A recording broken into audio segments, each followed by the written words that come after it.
अस्सलाम वालेकुम जी, welcome back to my channel. कैसे हैं आप सब। आज मैं आपके साथ बहुत ही मज़ेदार, बहुत ही टेस्टी चिकन शाही कोरमा बनाने की रेसिपी को शेयर करूंगी। इस तरीके से बनाया हुआ चिकन सबको बहुत ही ज़्यादा पसंद आएगा, खाने वाले प्लेटें साफ़ कर जाएंगे। तो चलिए देख लेते हैं ये मज़ेदार सी रेसिपी हम किस तरह से बनाते हैं। चिकन शाही कोरमा बनाने के लिए सबसे पहले हम मसाला तैयार कर लेंगे। तो यहाँ पे मैंने ब्लेंडर जग लिया है और इसमें एक प्याली हम दही ऐड कर देंगे। एक छोटी प्याली मैंने दही ऐड की है, साथ ही 2-3 लौंग ऐड कर देंगे। 3-4 हमने छोटी इलायची ऐड करनी है और साथ ही हमने इसमें 1 टीस्पून साबुत काली मिर्च को ऐड करना है। और अब इसमें एक बड़े साइज़ का प्याज गोल्डन करके ऐड कर देंगे। तो चलिए इन सब चीज़ों को अब ब्लेंड कर लेते हैं। और ब्लेंड करने के बाद ये हमारी पेस्ट तैयार हो गई है। तो अब हम शाही कोरमा बनाने की तैयारी करते हैं। तो यहाँ पे मैंने पैन में 1/2 कप के बराबर ऑयल लिया है। ऑयल हल्के से गर्म हो जाएगा तो हम इसमें 1 टीस्पून ज़ीरा ऐड कर देंगे और साथ ही इसमें एक बादियान का फूल, बड़ी इलायची और थोड़ी सी दालचीनी ऐड करनी है।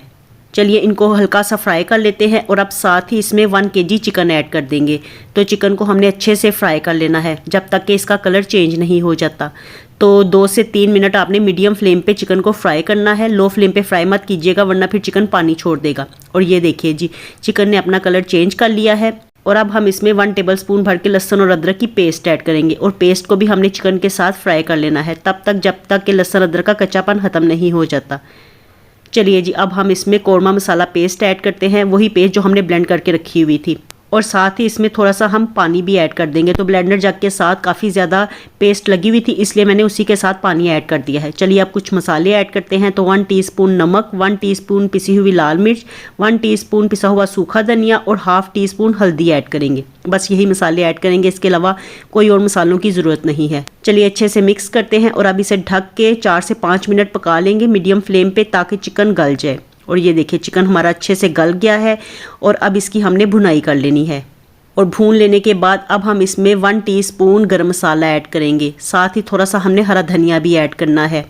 और अब इसे मज़ीद पकाने की ज़रूरत नहीं है क्योंकि गरम मसाला ऐड करने के बाद ग्रेवी को ज़्यादा पकाया नहीं जाता वरना फिर वो अपना कलर चेंज कर लेती है। और ये देखिए माशाल्लाह कितना ज़बरदस्त हमारा कोरमा तैयार हो गया है।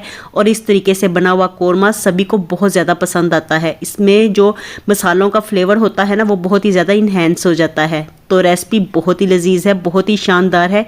इसे आपने ट्राई ज़रूर करना है।